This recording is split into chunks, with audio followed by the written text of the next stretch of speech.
மலை இறங்கட்டுமே, சரிதம் எழுதட்டுமே, மலைகள் ஒதுங்கட்டுமே, உலகம் உணரட்டுமே, அரங்கம் அதிரட்டுமே, சில்லு பறக்கட்டுமே, கரங்கள் வசரட்டுமே.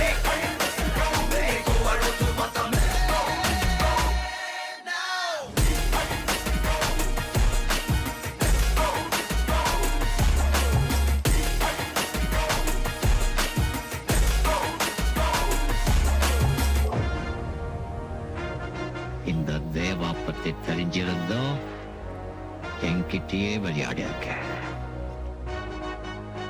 காக்கா, இது பாரு, இந்த கப்பல்ல போட்ட கவர்மெண்ட் போலீஸ் எல்லாம் அவனுடையதான் இருக்கலாம். ஆனா இந்த துணி போட்ட கூலிங்க ஏன் ஆளுங்க.